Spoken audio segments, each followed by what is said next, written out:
Hello प्यारे साथियों, कैसे हैं आप लोग। उम्मीद करते अच्छे होंगे, अच्छे से अपने घर पे स्टडी कर रहे होंगे। स्वागत करता हूं एक और शानदार क्लास में, जिसमें मैं आपको लेकर आया हूं 3D आकृति की व्याख्या एवं उसके महत्वपूर्ण सूत्र के बारे में। तो आइए समझते हैं इसे क्लास को और शानदार तरीके से जानते हैं, है ना। तो 3D आकृति को त्रिविमीय आकृति भी कहते हैं। चलिए इसकी परिभाषा को समझते हैं, क्या हो 3D आकृति। तो वैसे आकृति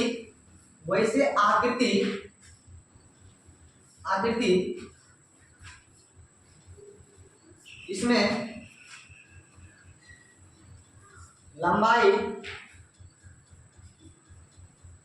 चौड़ाई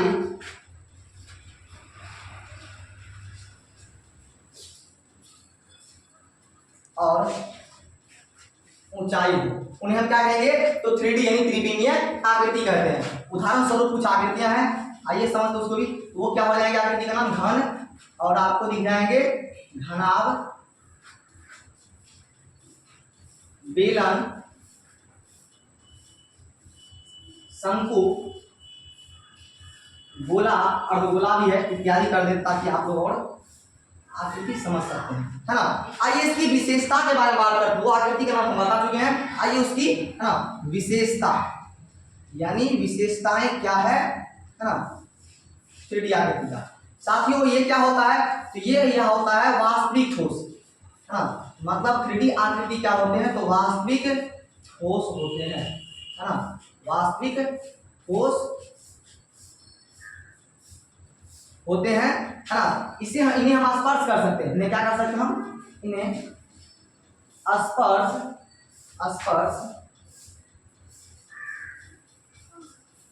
कर सकते हैं, है ना। आइए और आगे समझते हैं इसकी क्या विशेषताएं हैं, है ना। यह क्या होता है, ये 3 डायमेंशन मतलब त्रिविमीय, त्रिआयामी भी कह सकते हैं इनको हम, त्रिआयामी आकृति होते हैं, है ना। त्रिआयामी आकृति होते हैं जिसमें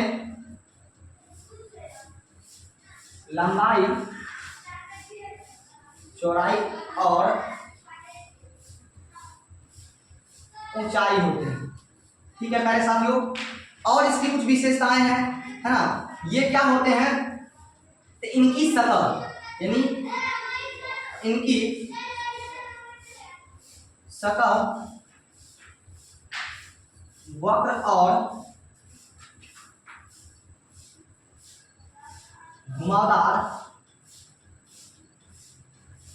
दोनों होते हैं, है ना। इनकी सतह वक्र भी होती है और घुमावदार होती है, जैसे आपको बेलन और, है ना, घुमाना सब में दिख सकता है ना।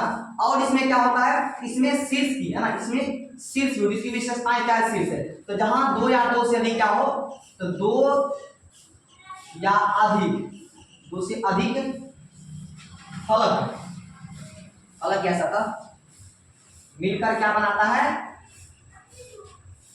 मिलकर कोण बनाते हैं। कोण के ऊपर मिलकर कोण बनाते हैं। तो हम मिटाते हैं, देखिएगा, हाँ।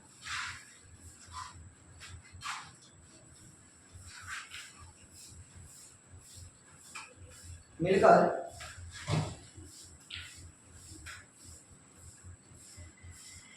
कोण बनाते हैं। कोण की ऊपरी भाग क्या कहलाता है,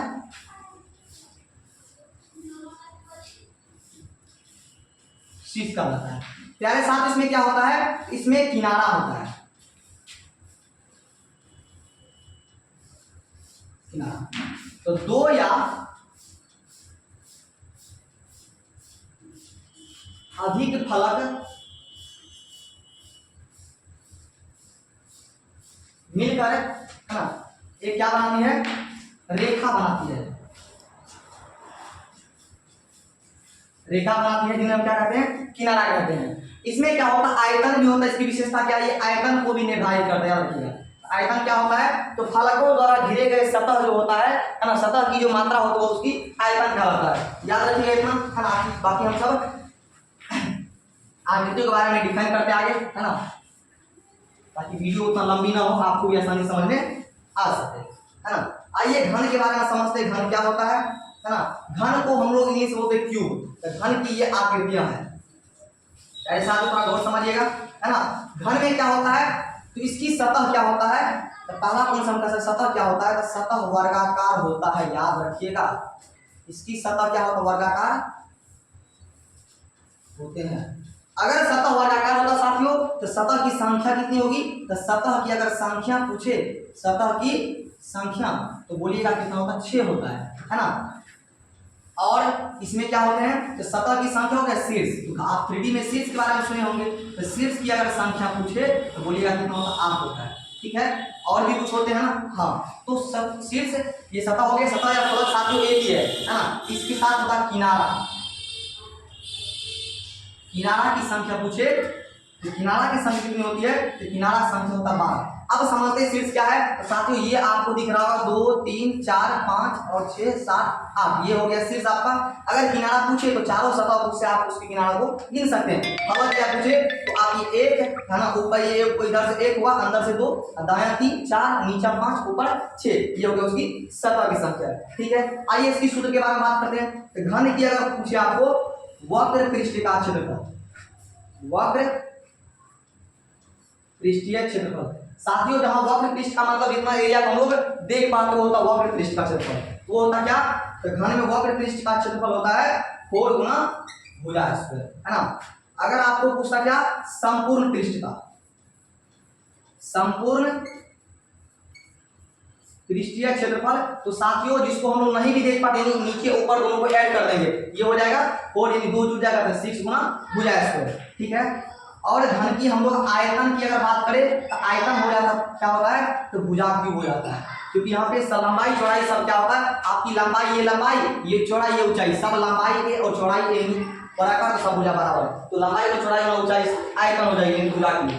ठीक है, अब घन की अगर आपको क्या पूछा जाए, विकर्ण के बारे में पूछा जाए, तो विकर्ण हो जाए तो √3 गुना भुजा उसकी विकर्ण हो जाती है घन की, याद रखिएगा। अगर आपको यहाँ से क्या पूछा जाए, है ना, घन के बारे में, घन की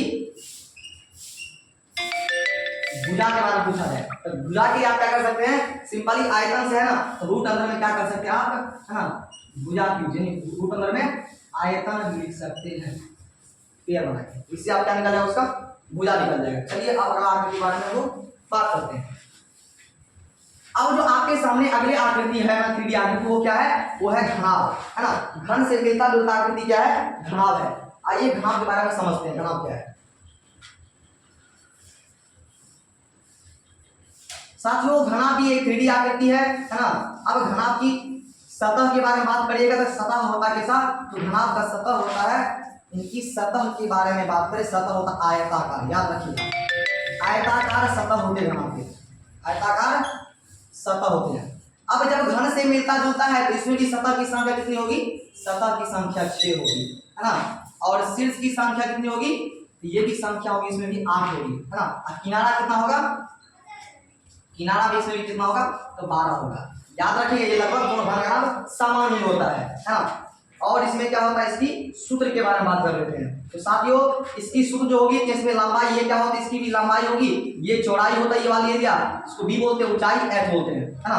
तो इसका वक्र पूछे तो वक्र पृष्ठ का क्षेत्रफल या वक्र पृष्ठीय क्षेत्रफल, ये होता है 2 × L प्लस का b, यानी लंबाई प्लस चौड़ाई इंटू में ऊंचाई, है ना। ये होती है उसकी वक्र पृष्ठ। वक्र का मतलब हम लोग देख पाते हैं, और संपूर्ण मतलब इसको नहीं भी देख पाते उसको ऐड कर देंगे, अब हो जाएगा संपूर्ण पृष्ठ का क्षेत्रफल। तो संपूर्ण पृष्ठ का क्षेत्रफल साथी होगा क्या, तो 2 × LB यानी लंबाई प्लस चौड़ाई, LB BH प्लस का LH, जहां L लंबाई, B को चौड़ाई, H को ऊंचाई है। और इसकी क्या हम लोग करेंगे, आयतन के बारे में जाने। आयतन क्या होता है, तो लंबाई गुनी L गुना B गुना H, L फोर लंबाई, B फोर चौड़ाई, H फोर ऊंचाई। ठीक है, और इसकी विकर्ण की बात हम लोग बात कर लेते हैं। विकर्ण क्या होता है, तो साथियों इसकी विकर्ण की बात करेंगे तो रूट अंदर में लंबाई का स्क्वायर प्लस का b यानी चौड़ाई का स्क्वायर प्लस का ऊंचाई का स्क्वायर, इसकी आयतन हो जाती है। ठीक है, आगे और देखते हैं, है ना। अगर साथियों यहाँ से इसका क्या निकालना हो, महत्वपूर्ण सूत्र, अगर लंबाई निकालना, आयतन दिया तो आप इसको आगे पीछे इंटू में करके निकाल सकते हैं, है ना। उतना अगर आप लोग समझते हैं तो ठीक है। आगे आकृति के बारे में हम बात करते हैं। अब जो अगला आकृति है वो क्या है, वो आपको दिखागा बेलन, है ना। बेलन क्या है, वो भी एक 3D आकृति है। आइए बेलन की आकृति को पहले हम बना लेते हैं, है ना। यह है बेलन की कुछ महत्वपूर्ण आकृतियां जो कि बहुत ही, है ना। अब ये बेलन क्या है, ये बेलन है ना, ध्यान समझिएगा। अब बेलन का सतह क्या होता है, ये वाली भाग इसमें क्या होता है, नीचे ऊपर दो वृत्त लगा होता है। इसकी एक होता है वक्र सतह, एक क्या होता है, एक वक्र सतह होते हैं एवं आधार और शीर्ष में, मतलब नीचे एवं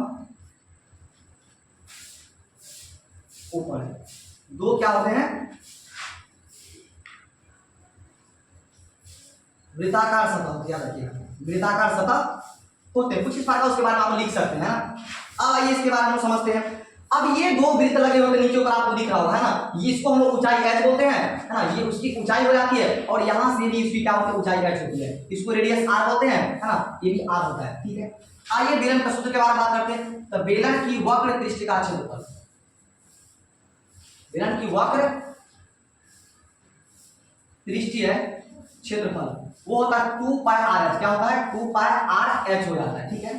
बेलन की अगर संपूर्ण पृष्ठिका क्षेत्रफल समझिएगा, यानी जिसको हम लोग नहीं भी देखो उसको जोड़ देंगे, संपूर्ण पृष्ठीय क्षेत्रफल वो होगा 2 पाई r इंटू r प्लस का h, 2 pi into r plus h।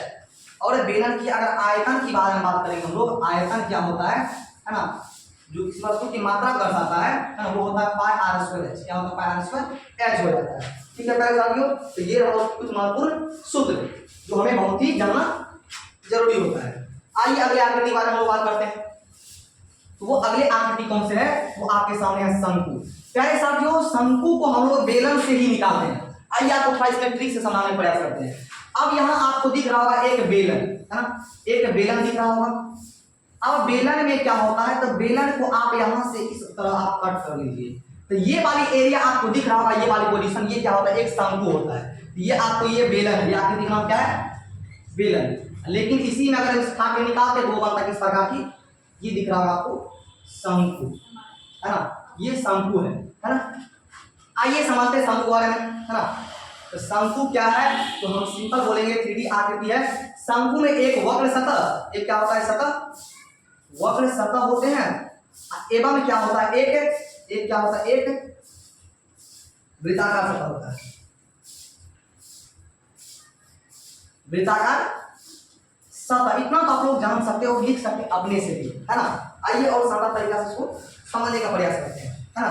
अब ये जो बेलन दिख रहा होगा इसको हम लोग एरिया क्या बोलते हैं, त्रिज्या बोलते हैं। ये वाली एरिया उसकी वक्र सतह होता है और ये रेडियस और ये उसकी वृत्ताकार सतह हो गया, समझ आ गया होगा। इसको ये जो यहां से अधिक इसको एल बोलते हैं, त्रिज्या ऊंचाई एल बोलते हैं, है ना। और ये आर हो गया, इसके बीचों बीच एक लंब खींचा जो क्या होता है, ऊंचाई एच बोलते हैं, है ना, याद रखिएगा। तो बेलन का अगर सूत्र के बारे में बात करें, सॉरी शंकु का, तो शंकु की अगर वक्र पृष्ठिका क्षेत्रफल, वक्र पृष्ठीय क्षेत्रफल वो होता पाई आर एल, क्या होता साथियों, पाई आर एल, जहां पाई का मान कौन से 22/7, आर एक रेडियस, एल कोण तिर्यक ऊंचाई है। ये क्या है, लिख दे रहे हैं यहाँ पे, तिर्यक ऊंचाई है, याद रखिएगा साथियों, तिर्यक ऊंचाई, एच कोण ऊंचाई और आर कोण रेडियस, त्रिज्या, ये क्या है, त्रिज्या है, ठीक है। अब शंकु की यदि हम संपूर्ण, शंकु की संपूर्ण पृष्ठीय क्षेत्रफल देखें, वो होता पाई आर इंटू आर प्लस का एल हो जाता साथियों, है ना। और शंकु की अगर हम क्या देखें, आयतन के बारे में बात करें, आयतन क्या होता है, आयतन होता 1/3 पाई आर स्क्वायर एच, शंकु का आयतन। अब इसको अगर आप समझिएगा, हम ऐसे बहुत सारे वीडियो बना लिए लेकिन आज फिर यहाँ समझता आपको। ये देखिए कि ये क्या था, बेलन से हम लोग क्या निकाला, शंकु निकाले, तो टोटल एरिया बेलन का वक्र पीछे होता है पाई आर स्क्वायर, आपको तुरंत पढ़ाएगी पाई आर स्क्वायर बेलन का आयतन।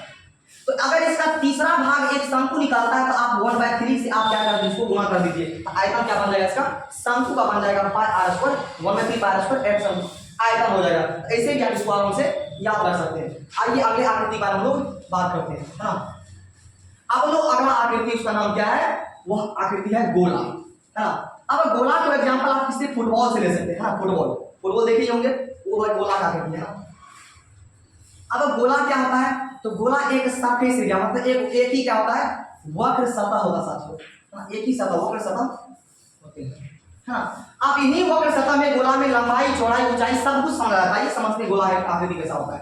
तो आप ऐसे फुटबॉल को देखे होंगे, ये गोला है, तो ये वाली एरिया उसकी क्या होता है, एक सरफेस एरिया सतह वक्र सतह होता है जो एक लंबाई चौड़ाई मोटाई सबको दर्शाता है ना। इसमें आप लोग कर सकते हैं। इसमें एक है ना बीचों बीच से एक छड़ को गाड़ेंगे तो उसकी ऊंचाई मेजर कर देगा, है ना, वो उस गोला की ऊंचाई होता है और ये सरफेस एरिया उसकी मोटाई हो जाती है। अगर गोला की सूत्र के बारे में समझते हैं तो वो क्या होता है, तो गोला का साथियों गोला का संपूर्ण पृष्ठ का क्षेत्रफल और या है ना संपूर्ण पृष्ठ का क्षेत्रफल या वक्र पृष्ठ का क्षेत्रफल, वक्र पृष्ठीय क्षेत्रफल दोनों बराबर होता है, क्योंकि सतह वक्र होता है एक ही सरफेस एरिया, वो सब होता है क्या 4 पाई आर स्क्वायर। संपूर्ण पृष्ठीय क्षेत्रफल और वक्र पृष्ठीय क्षेत्रफल गोला में बराबर होता है, ठीक है। अब देख लेते हैं गोला में अगर क्या होगा, आपको गोला का आयतन पूछा जाए, आयतन है ना, तो 4/3 pi R 4/3 pi R square H हो जाता है, गोला का आयतन होता है ना। पहले साथियों इसी में अगर अर्धगोला बनाएगा तो अर्धगोला का वक्र पृष्ठ जो होता है, वक्र किसका, अर्धगोला का, गोला का आधा, अर्धगोला का अगर वक्र पृष्ठ को आप देखिएगा तो वो हो जाता पता कितना, तो वक्र होता 2 पाई आर स्क्वायर, मतलब गोला का आधा 4 पाई स्क्वायर क्या होगा, दूसरा भाग करिएगा तो 2 पाई स्क्वायर बन जाएगा। इसमें अर्धगोला का संपूर्ण पृष्ठ भी होता है साथियों, संपूर्ण पृष्ठीय क्षेत्रफल भी होता है, तो वो क्या होता है 3 पाई आर स्क्वायर होता है, क्योंकि इसमें एक और भाग जुट जाता है अर्धगोला इस प्रकार जाकर भी आप समझ सकते हैं। तो ये वाली एरिया उसको क्या होता है जुट जाता है यहाँ से, है ना, तो 1 पाई स्क्वायर एक और वृत्त बन जाता है, जुट जाएगा 3 पाई आर स्क्वायर बन जाएगा, है ना, ये हो जाएगा गोला की। और अर्धगोला का आयतन अगर देखिएगा, अर्धगोला की आयतन तो वो क्या होता है, तो 2/3 पाई आर स्क्वायर एच हो जाता है, क्योंकि अर्धगोला का आयतन के आधा हो जाएगा अर्धगोला की आयतन, है ना। तो आज की क्लास में इतना ही रखते हैं। अगर क्लास अच्छा लगा हो तो चैनल को सब्सक्राइब जरूर कर लीजिएगा और वीडियो को लाइक कर दीजिएगा। अगर ऐसे वीडियो आप लेना चाहते हैं, हमसे कंटेंट लेना चाहते हैं, तो हमारे इस वीडियो में अंत तक बने रहिएगा और हमारी इस वीडियो को लाइक, चैनल को सब्सक्राइब जरूर करिएगा। धन्यवाद, आज के लिए इतना ही। मैं अपने वाणी को माँ भगवती के चरणों में समर्पित करता हूँ। जय हिंद, जय भारत।